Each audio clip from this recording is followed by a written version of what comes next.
The X Zone Radio Show with Rob McConnell is largely an opinion talk show. All opinions, comments, or statements of fact expressed by Rob McConnell's guests are strictly their own and are not to be construed as those of the X Zone Radio Show or endorsed in any manner by Rob McConnell, Relmar McConnell Media Company, the X Zone Broadcast Network, its affiliated networks, stations, employees, or advertisers.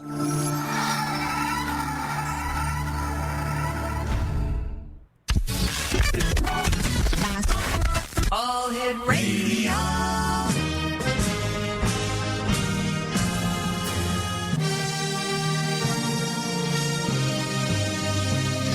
Welcome to the X Zone, a place where fact is fiction and fiction is reality. Now, here's your host, Rob McConnell.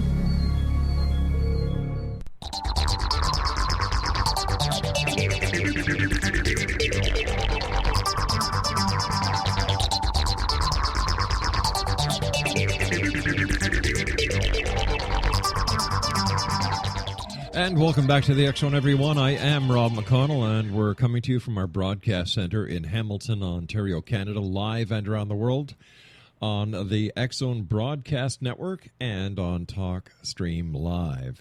If you'd like to send an email, xzone at xzoneradiotv.com, or to the studio where I am sitting right now, studio at xzoneradiotv.com. Check us out on all the social media sites, and you can actually join the X Zone Facebook group by going to facebook.com/groups/X Zone Radio Show, and our website, xzonerradio.com. My guest this hour is no stranger to the X Zone. Dale Kaczmerk is our guest. He is the president of Ghost Research Society, director of Excursions into the Unknown, Inc., the only year-round bus tour of haunted Chicagoland locations. He's the founder of Ghost Research Society Press, producing high-quality books on the paranormal since 2004. He's also the executive producer of Ghosts Across America, lecturer, researcher, and teacher of workshops and seminars in ghost hunting techniques. His website, ghostresearch.org. And Dale, welcome back to the X Zone. How is it in Chicagoland? Are you still getting spooky? Getting spooky and getting steamed out here with the heat. Oh, my gosh. Hey, here's a question that I bet you've never been asked, my friend. Is weather a factor when it comes to ghost hunting? Do ghosts prefer certain weather over others? For example, in this hot, steamy weather that is being experienced right across Canada and the United States, are ghosts more active or less active?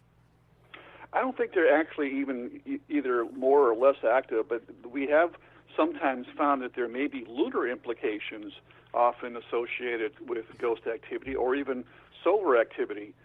In the case when we go out to do investigations, whether it be a private home or a public place or state of business, we always look at the websites for the various geomagnetic activity that may be produced by the sun, sun flares, solar prominences, which very often react upon, can cause reactions in the sensitive equipment we do use. And of course, there's always been that old adage that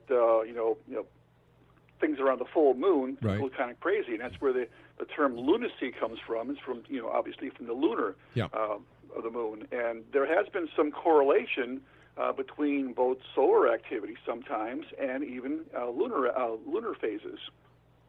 I know that from being in law enforcement and my wife being in the medical field, that during the full moon period, there was, as far as my job in the cop, things happened, strange things happened during a full moon. And of course, my wife would be the first one to tell you that in the medical community, they see more accidents during the full moon than they do any other time of the lunar cycle. Absolutely, and that's been something that's been going on for as long as the moon's been hanging in our sky, pretty much. I don't know if it has something to do with the gravitational tug, that the moon being closer or further away, that has something to do with reacting for people's own psyche that causes them to kind of go off the deep end, or if it's something that we just don't understand. Well, from what I understand, it's all based on the moon's pull. For example, the moon causes the tides, and because we are mostly comprised of water, that we also are affected by the moon's pull. It makes sense. It definitely does make sense. I mean, Yeah. we're 70% water, and obviously, if the moon can actually affect the tidal waves and ocean currents and so forth. I mean, it surely would have some sort of minute effect, to a smaller degree, I guess, on to human beings. Dale, for those of you who haven't, for those of our listeners who haven't had the pleasure of hearing you before on the show, tell us what got you into doing the work that you're doing as a ghost hunter and as one of the lead researchers in the field. Well, it's something I started way back in 1975. In fact, actually, my interest goes all the way back to childhood, actually, my parents telling me ghost stories when I was a youngster. And that's what really kind of got me involved. There's some very famous ghost stories here in the Chicagoland area, one being Resurrection Mary, of a hitchhiking ghost story. And that's always been something I've been always kind of fascinated with, is the idea of, the folklore kind of getting involved with ghost research. But my parents telling me ghost stories when I was a youngster, kind of growing up later in life and trying to find out if these stories I was told as a youngster were simply, old wives' tales or legends of things of that nature. Yeah. Started a group back in 1977, which is still running strong today, called the Ghost Research Society. It's one of the longest-standing groups in America. And we started out with just a bunch of several individuals of like-minded individuals that had an interest in this field. And it just kind of ballooned from that point, attracting more curiosity. Started to do some lectures around Chicagoland area.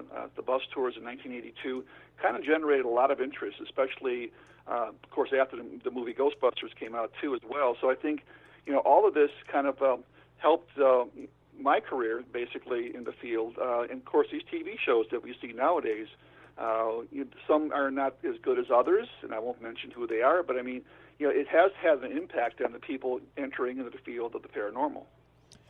Yes, it certainly has. It certainly has.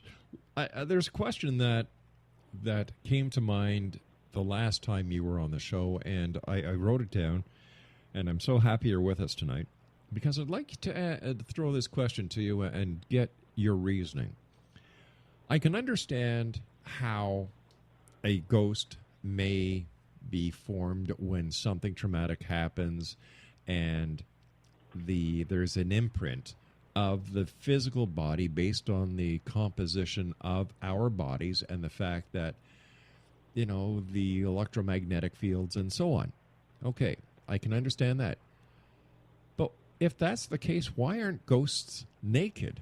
Why do they always wear clothes when clothes are not part of what would be imprinted in the electromagnetic field causing the apparition or the ghost?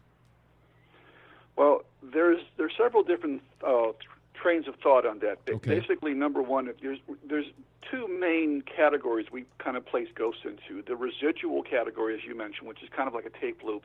Yeah. There's no real intelligence. It's basically a psychic imprint of something tragedy that's happened in the past. And then you have what we term the intelligent ghost or intelligent haunt, where there actually is interaction between the living and the dead. They actually see us. They can interact with us through EVPs, through touching, cold spots, actually hearing sounds and voices and so forth. When we deal with the intelligent ghost, for the most part, it's usually through interactions, through such things, devices like digital recorders, cameras, where we get, physical evidence and where we actually get some sort of interaction. The idea of the residual haunt, the residual ghost, is basically being something that has imprinted itself in the fabric of time and space because of some sort of tragedy that's happened in the past. And if we're looking at maybe some sort of psychic imprint, what are we actually looking at? Are we looking at something that, number one, has happened in the past? Or are we looking like through the looking glass, sort of like kind of opening up a doorway, if you will, and kind of looking back at a scene of time and reason in the past? And that's where a lot of researchers are kind of split on that. That's the reason why spirits, ghosts, if you will, would have clothes on and not be running around naked, because you're actually seeing an image of something in the past and not necessarily the spirit of that person being actually there. So it's kind of like opening up the blinds of a movie theater and looking at something behind the scenes. All right, but if that is the case and we are looking at something from the past, is this ghost intelligible? Can we communicate with it? Normally, no, not the residual hunt. In cases that I've investigated and places that I've been to, and people I've talked to, when we have this kind of residual activity, it's very often very low-key stuff. It's things like, first of all, sounds are most prevalent. So you would hear maybe a repetition of somebody walking up and down the stairs, maybe slamming doors, maybe the sound of, pots and pans rattling in the kitchen, things that people might have done normally in their lifetime, but they're simply the sounds of these events taking place. It could be also perhaps the residual nature of a smell that suddenly appears and disappears. That's very, very common to people that might be in the area. That might be their father's cologne, their mother's perfume, something of that nature. It could even be a temperature variance of temperatures inside the room because of cold spots.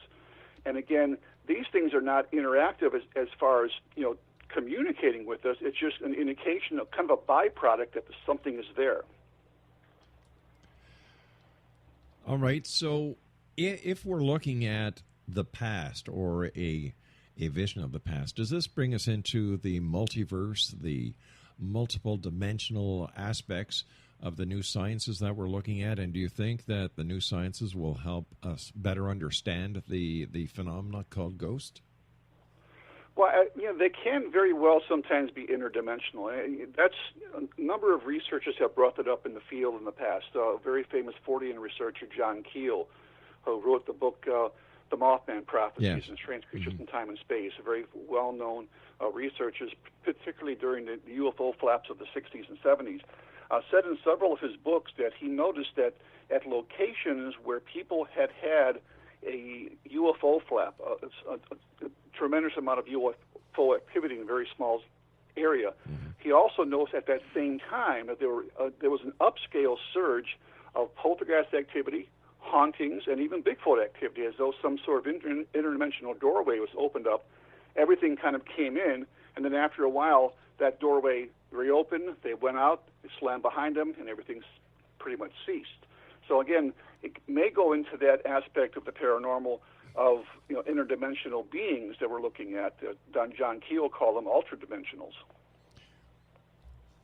How close do you think that we are, based on your experience, to actually getting the definitive answer that all ghost researchers are looking for? Well, the one thing I'm looking for, obviously, is the reason I got involved in the field was to prove the existence of life after death. And I felt that through the use of equipment and through investigating, if we could prove that there were ghosts, we could prove that, obviously, if there's definitively proof to scientists and social media and whatever that there were ghosts actually existed, then they pretty much proved the existence of life after death.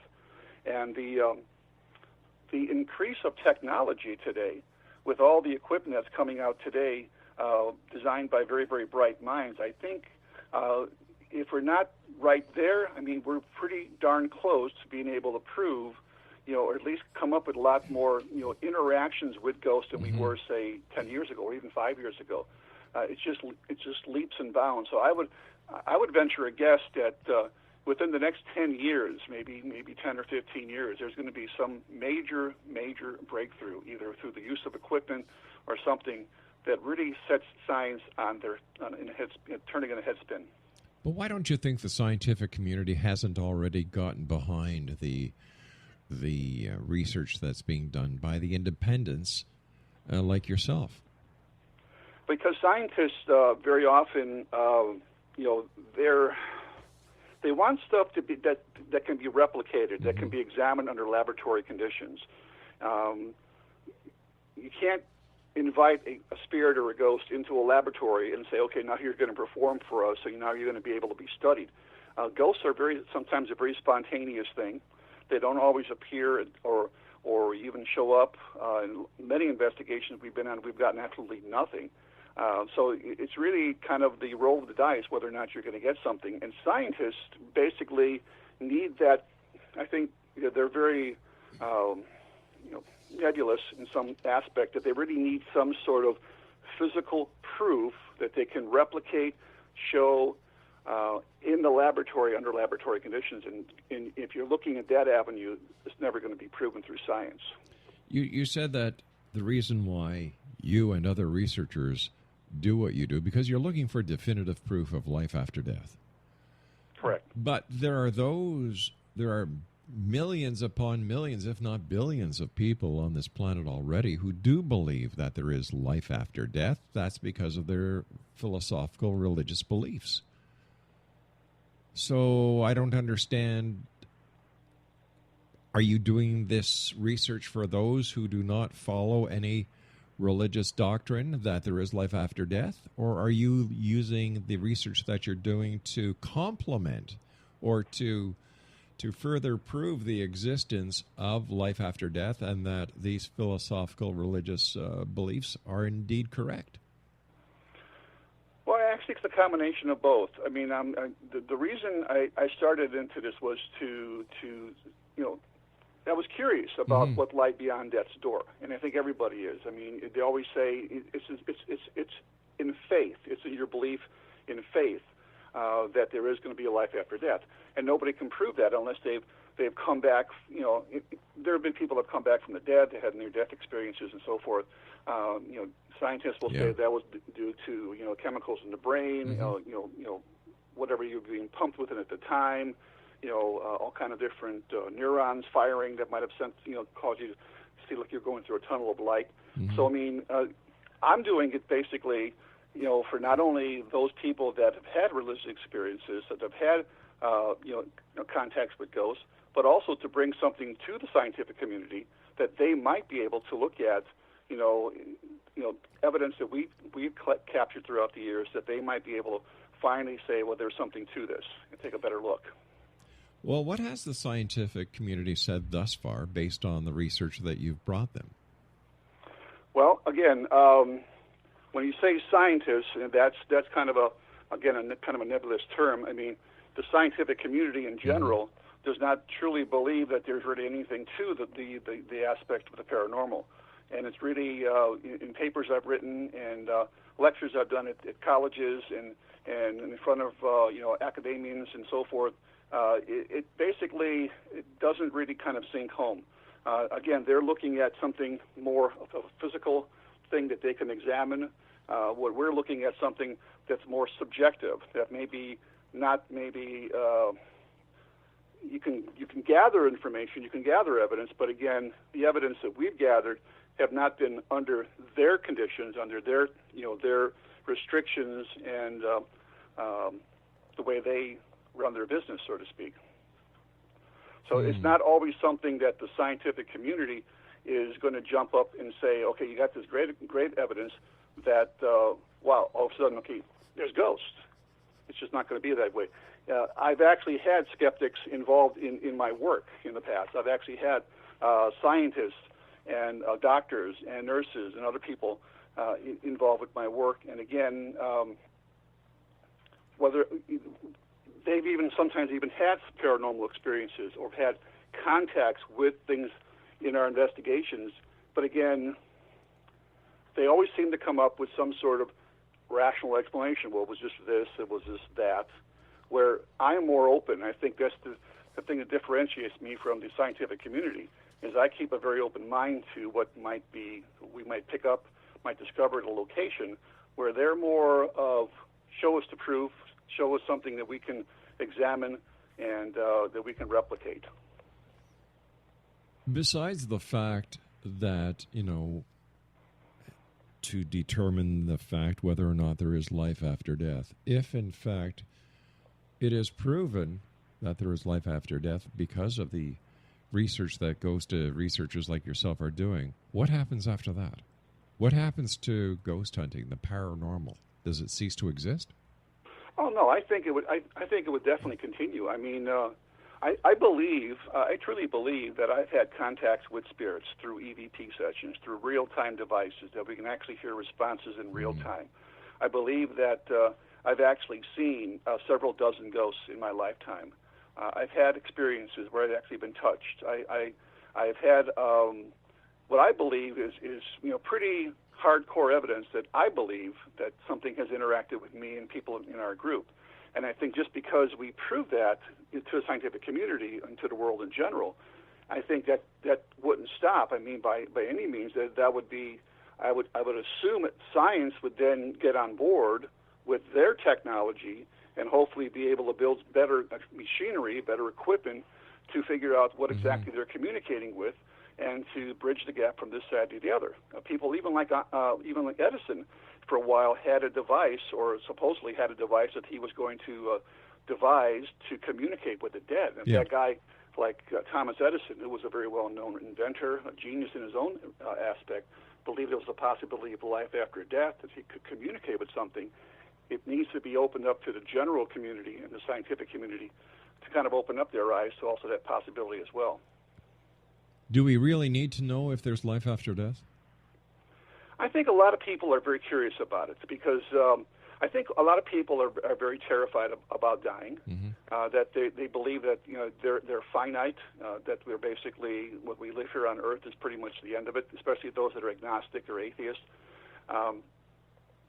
I think people would feel more comforted knowing that there is a continuation of your consciousness, if nothing else, your energies, your soul, if you will, that leaves the body at the time of death and doesn't just kind of float away to oblivion, but somehow is actually goes to some other side, to the other side of some kind, altered state of consciousness or higher evolution of consciousness or something of that nature. And I think that would be more comforting to people knowing that, to have that knowledge in hand. But what would happen if you were able to prove that life does go on after death, and people tried to communicate with those they had lost, and they could not communicate for one reason or another? How do we know that communication would in fact be available to one and all?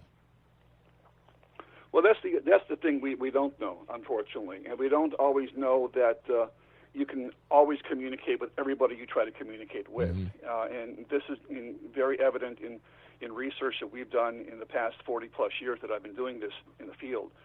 Places we've gone to where we know specific people have died here at certain locations. We know the background, we know the information, we know their first and last names, and know a lot about these people, and yet these people just simply don't come through. And or they lived here for a very, very long time and died in this home, or a tragedy happened here. You would think that if the spot where the person's soul left their body and supposedly they perished at that point, that would be the location that you would hope to be able to communicate with something, because that's where they last touched the ground in human form. But how do we know the soul leaves at the time of death? We don't really know that, and that's something that we've been trying to prove for many years. I mean, scientists, doctors, I won't say scientists, strike that. Actually, doctors have said that there is a minute amount of weight that is actually lost when the person has passed. It's a weight loss that they have actually been able to weigh in operating rooms and in hospital beds. So very, very, very small amount. It's not so much you're exhaling. It's just basically, or a loss of bodily fluids, but something else that they believe has left the body. So, I mean, this is what I've been striving for, and I'm sure a lot of other researchers in the field are striving for, is to bridge that gap from this side to the other and make some sort of, steadfast communication. Dale, stand by. You and I have to take our news break with Amanda Kern at the bottom of the hour, our sweetheart in Sydney, Nova Scotia. This is the X-Zone. I am Rob McConnell. Dale Kaczmerk is our very special guest, a good friend of the X-Zone. His website is ghostresearch.org, and we'll both be back on the other side of this break with the news as we continue investigating the world of the paranormal and the science of parapsychology right here in the X-Zone. Don't go away.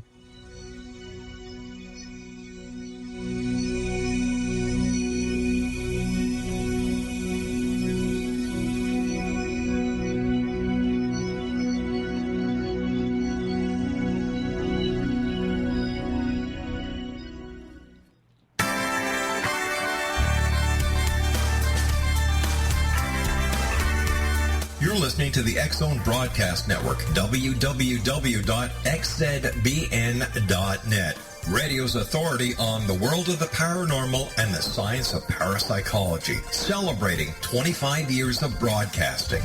Broadcasting around the world and to the great beyond.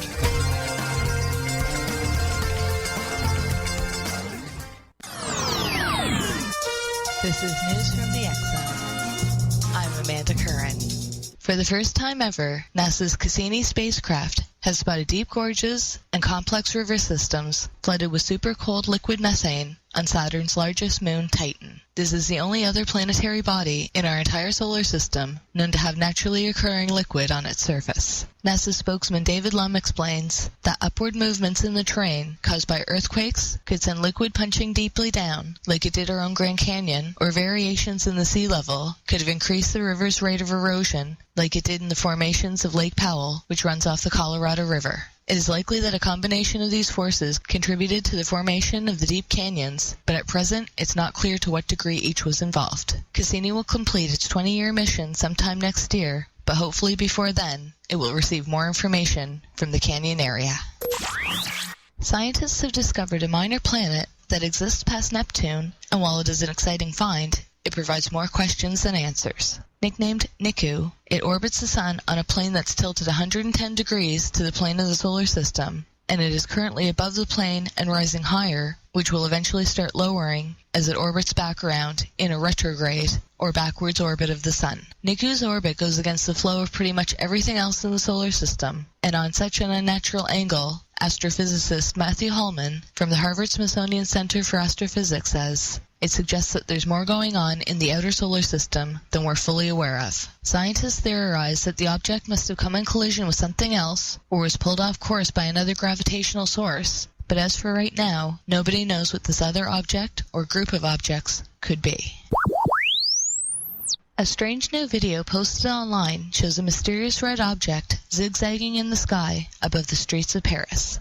At first, the couple that filmed the sighting thought it was just the street light until it became clear that it was much higher than the other street lights, and as they zoomed in, the fiery light disappeared. The footage emerged just days after people claimed NASA footage showed a golden UFO hovering above the Earth's atmosphere, which has many viewers claiming this grainy footage is just the latest proof that aliens are visiting our planet. Check out the video at our Facebook page at Rob McConnell's X-Zone Radio Show and tell us what you think. I'm Amanda Curran, News from the X-Zone.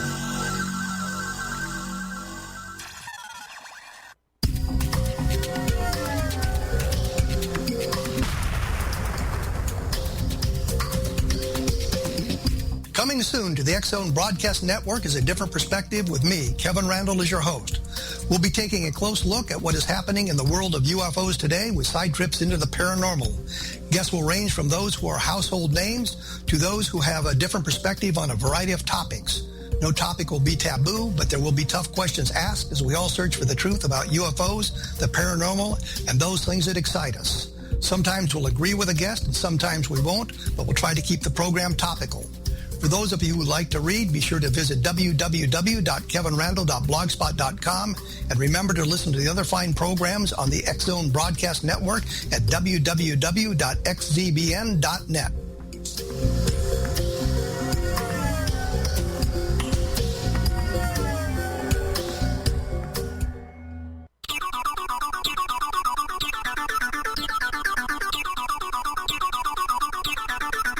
Join High Tech with Corey K. weekly here on the X-Zone Broadcast Network. From the world of computers to the ever-popular computerized gadgetry that are becoming part of our everyday life and living and society. From kids and their gaming devices, teens and their smartphones, to the applications of personal and business computers. From hardware to software, from standalone units to network computers. Join high-tech guru Corey K. weekly right here on the X-Zone Broadcast Network as he takes on the topics that will be of use and great value to the international audience of the X-Zone Broadcast Network. High Tech with Corey K. weekends at 9 p.m. Eastern, only on the X-Zone Broadcast Network, www.xzbn.net.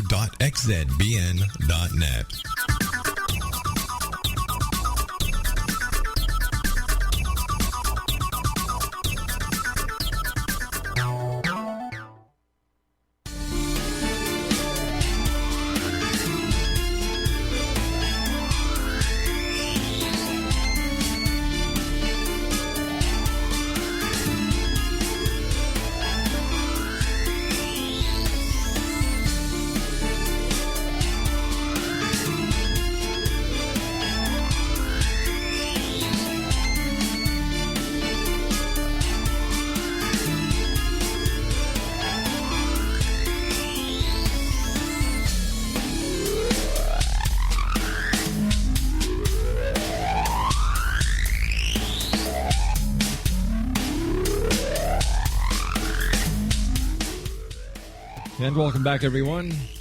The X Zone with yours truly, Rob McConnell, from our broadcast center in Hamilton, Ontario, Canada. You can always join our Facebook group at facebook.com/groups/X Zone Radio Show. And you can send an email to studio@xzoneradiotv.com. Our website, xzoneradio.com. Dale Kaczmerk is our special guest this hour, www.ghostresearch.org. In your opinion, based on the years that you've been doing the research, what was your aha moment, the moment that you knew that what you were doing was real? Well, I've had a lot of aha moments, actually, through my research. But I guess one of the most interesting encounters, and this is, I guess, fairly early. This is going back probably through the early 1980s or so. So relatively early in my career. I was out in Southwest City, Missouri, investigating a report of an apparition of a female that was seen in this cemetery on a nightly basis. Now, the thing that always bothered me about cemeteries is, what would draw a spirit back to a gravestone where your earthly remains are buried. That I had a real problem with. There can be other reasons, such as grave desecration, rituals that have done out there, sometimes satanic in nature, that could perhaps stir things up. There was no history of this apparently, but there was a report of a woman seen nightly making the rounds through the cemetery, and all the local people knew about it. So I was, at that time, in Joplin, Missouri, investigating a spook light out there in Joplin, Missouri, a very famous ghost light, which I wrote a book on, and was not that far away, decided to head out to Southwest City, Missouri, and to try to find out what was going on. I was sure that most likely a misinterpretation of the facts, or something that somebody just did not know what they were seeing, and probably was not a ghost at all, because ghosts don't always usually show up every single night. So I went out to the location, couldn't really find anybody that I could actually have interviewed in the first person. It was always a friend of a friend who had seen this. Right. Became a little skeptical about what I had got myself into. I went out to the location anyway and began to kind of look around generally where they said this spirit was supposed to make the rounds at night. And I had a camera with me, a 35 millimeters camera, had some color infrared film. And the thing with infrared film, it often picks up frequencies and wavelengths that are not visible to the naked eye beyond our capability of seeing. And I've used that film successfully in other investigations. I've gotten some interesting results.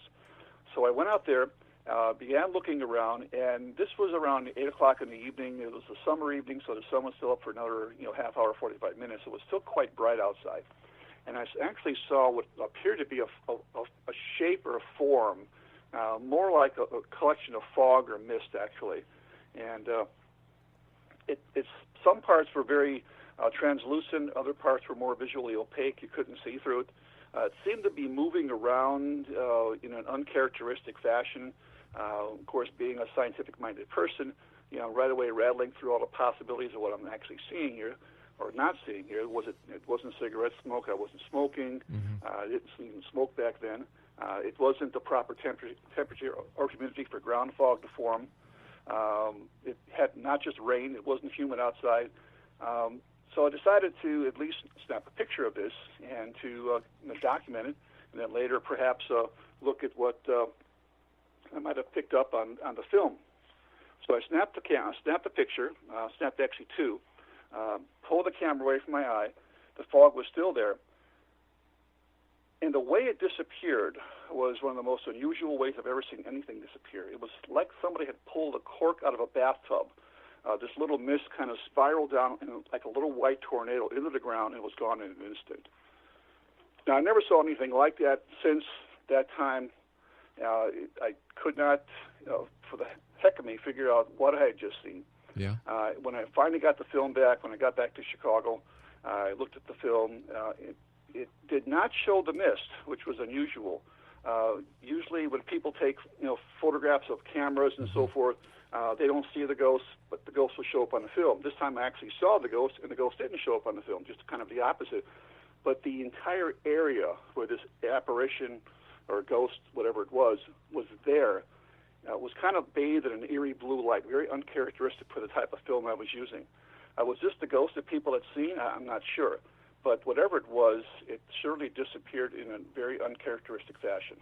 You know, you and I were discussing earlier about the weight or the loss of weight, and it was driving me crazy because I remembered I had a guest on the show. We discussed it, and it was Dr. Janice Amatuzio. She is a forensic pathologist, and she has confirmed more than once that at the time of the time of death, there is a difference in weight of 21 grams. Okay.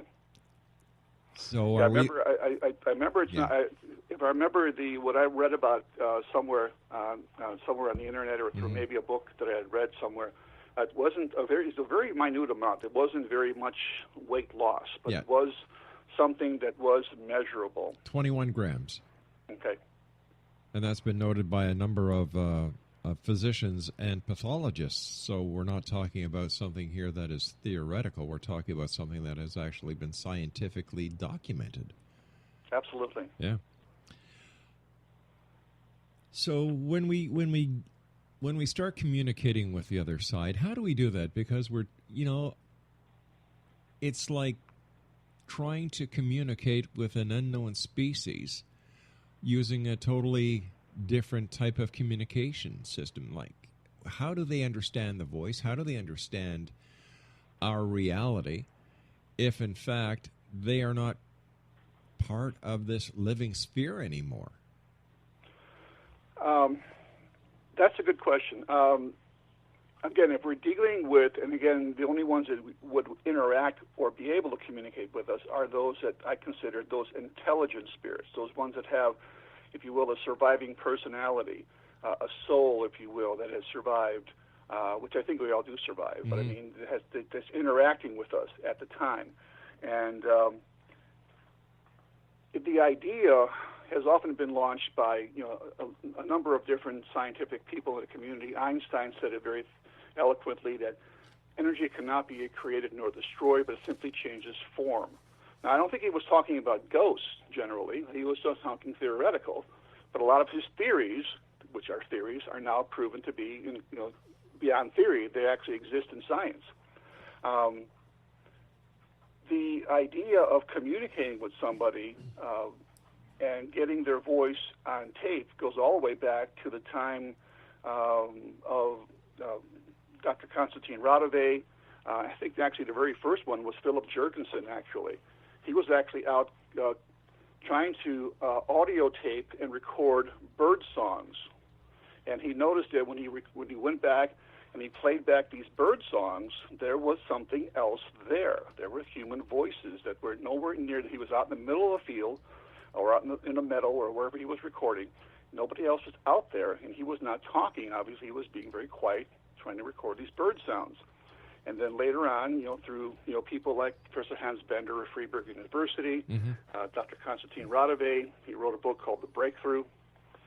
People like Sarah Easter from the American Association of Electronic Voice Phenomena, they all began to pick up their tape recorders, pick up, at that time it was open reel tape recorders, and try to communicate with spirits. Now, in many cases, these voices came through that often answer questions, sometimes even identified themselves who they were.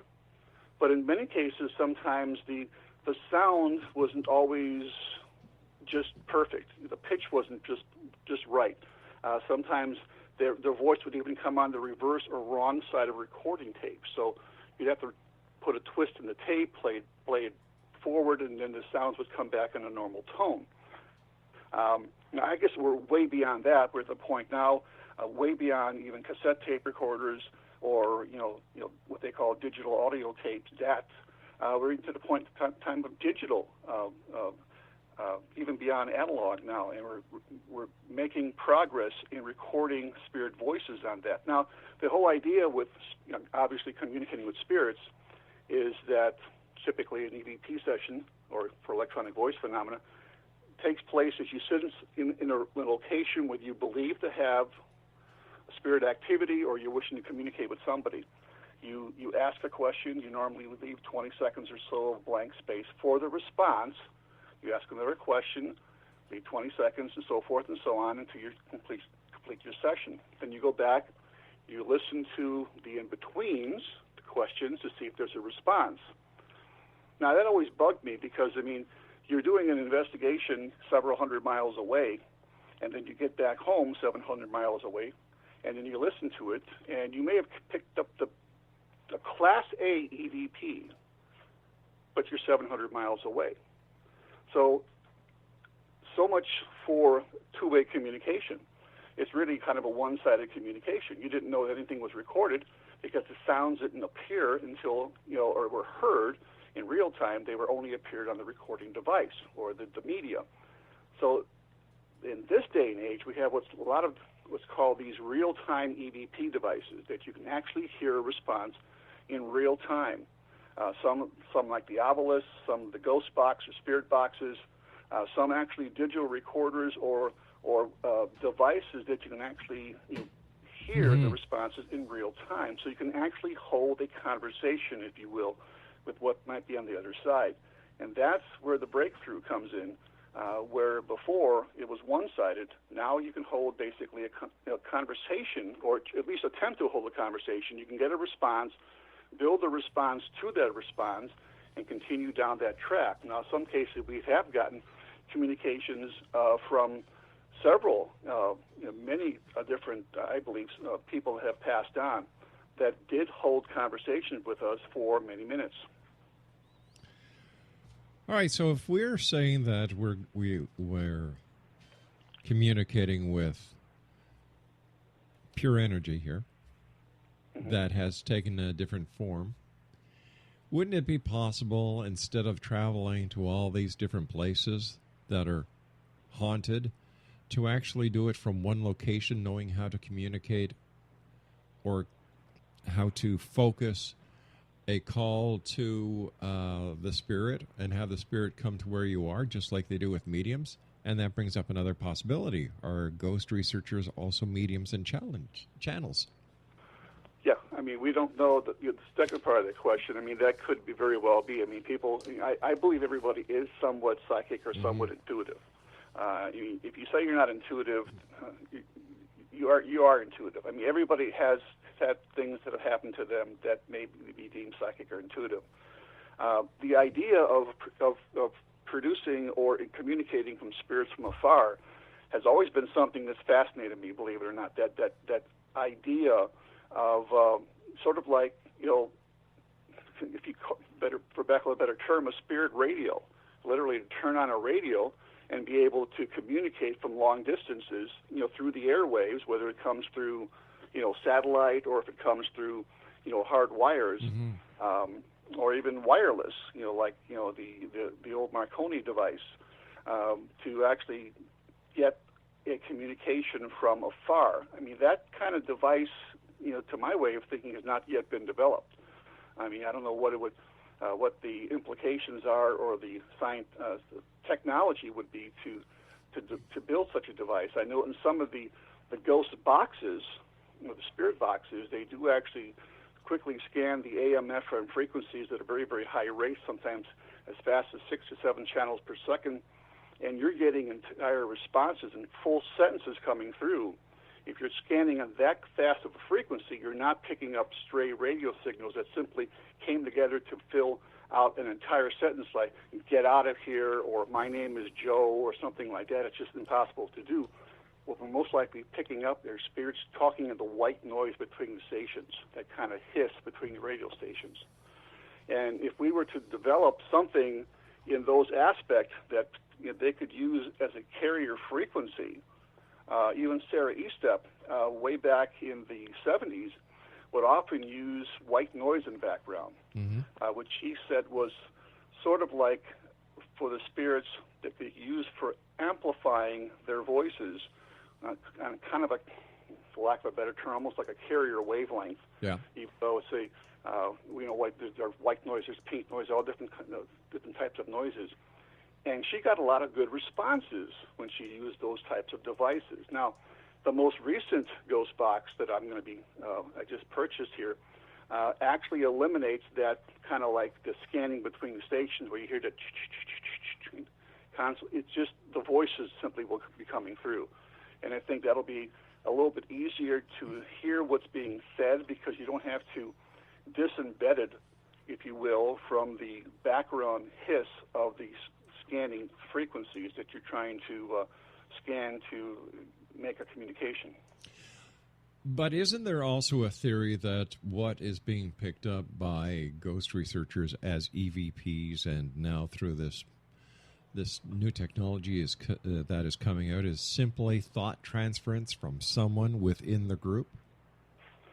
That's always been a possibility as well. I mean, it would be impossible, I believe, to differentiate between the two, unless the person that you're... That's why a lot of times when we do investigations, in fact, all the times we do investigations in private homes, when our group is brought in, literally nobody in the group has told anything about where we're going. All they know is they're going to allegedly a place that's haunted. They don't know anything about the history. Mm-hmm. They don't know anything about the phenomena. They don't know anything about the people we're going to see. So therefore, it's very scientific, I believe, that if they do pick up things when they're there, or if they pick up things in their recording devices, there's no way for them to have done prior research on that area before we got there. So it couldn't have been, at least in that aspect, a possibility of thought transference. What you're picking up is most likely something coming from the other side. Or how about they have the ability to pick up a psychic impression of something that was once there, that is no longer there? Oh, absolutely. And, that, again, is something that a lot of psychics do employ. Sometimes they use what they call psychometry. Yeah. They pick up feelings, emotions, past lives of people that have lived there simply by entering into an environment. Psychics that are used for missing persons, and I have worked with a number of psychics that have worked with the police. In fact, in the past, with missing persons, are often given articles of clothing, jewelry, maybe a child's toy, in the attempt to gather information or psychic impressions of whether or not that person's still alive, where that person may be. Mm-hmm. And there have been numerous police people that I've talked to, police officials that I've talked to, have said that they have been, in many cases, very helpful. We're running out of time really fast. We've got about 4 minutes left. What's coming up as far as the tours and excursions that you're doing? Well, actually, this Saturday, we're actually heading out to Indianapolis, Indiana, and we're actually going to be part of a big meet and greet out there. And then after that, we're going to be investigating a site called Thornhaven Manor, which is an old manor that dates back to about 1840, I believe. And we're going to be spending the overnight in there to do some investigative work. A little bit later in the year, we're going to be heading out to, in September, out to a place called Hillview Manor, which is an old insane asylum in Newcastle, Pennsylvania. And we seem to get our best evidence by far at three different locations: hospitals, prisons, and old insane asylums. If you just think about that for a moment, think of the things that happens in hospitals, prisons, and insane asylums, especially ones, the older insane asylums where they use frontal lobotomies, electric shock therapy, ice baths, chaining people down to the beds. We get a lot of interesting things from those locations, so we're looking forward to a couple of these investigations coming up later in the summer. Why do people keep going back? Why do different organizations and different groups keep going back to the same old? For example, Waverly. Right. Why Maybe because they've gotten some really, really good evidence. I mean, there's been some cases we went back several times to a couple places. Old South Pittsburgh Hospital in South Pittsburgh, Tennessee. Also, Trans-Allegheny Lunatic Asylum in Western West Virginia. Both times we went to those locations. We've been there 3 or 4 times. We've gotten some amazing evidence. We've actually picked up and heard 9 disembodied screams coming down the hallway, which actually people can go to my website and actually listen to some of those EVPs and those videos we've actually captured. And it's pretty amazing. This is beyond an EVP. This is a disembodied voice, something you hear in real time. All right, so if your group has found this and you've got it online, why would other groups and other people want to go there? Is it getting to a point where there's a lack of respect for those who have passed being brought on by all this curiosity? I think it's the second half of your statement. It's the curiosity factor. It's the curiosity of, am I going to have a paranormal experience when I go here? Something going to happen to me? Am I going to be pushed? Am I going to be scratched? Is something going to show up on my digital recorder? Am I going to get an interesting picture? I mean, I think it's the wow factor, unfortunately, that drives a lot of people to go back to these locations. For me, it's the research of trying to, like I say, research the existence of life after death, communicate with spirits, find out why they're still there in many cases, if we possibly can, and to kind of bridge that gap where other people might simply be going there for the thrill of it. Is it time where people should start backing away and show a lot more respect for the dead? Oh, I think absolutely. I mean, this is something that I believe should be left to serious paranormal investigators. But I mean, exactly. There are so many people out there, like I say, just they go into it for the thrill of it. People that join our group go through a regular interview process, so I make sure that by the time they walk out the door, and I have a very good feeling for where these people's mindset are, if they're wanting to join the group simply for a thrill or simply to be a very serious researcher. As always, Dale, time goes by so fast when you're with us, so let our listeners know how they can find out more about you and your excursions and the great work that you do. Sure, they can go to my website, which is the easiest way. That's www.ghostresearch.org. I also have a Facebook page on Facebook, a Ghost Research Society page on Facebook, or they can contact me through the internet, through my email, which is simply at dale@ghostresearch.org. Dale, thank you so much for coming on the show. It's always a great pleasure talking to you, and thank you for the great work that you do. Oh, thank you so much for having me. You take care of yourself, my friend. Exo Nation, Dale Kaczmerk has been our guest, and it's always great hearing someone who talks and makes sense, because God knows in this society, this is what we need more of. I'll be back on the other side of this break as we continue here in the X Zone with Dr. Donald K. Preston. And Don and I are going to be talking about Satanism and why the youth of today are so involved and interested in joining satanic cults and organizations at a speed never seen before in history. This is the X Zone. I am Rob McConnell. And whatever you do, don't go away, because like I said, Don K. Preston and I will be back to discuss this and much more. Don't go away now.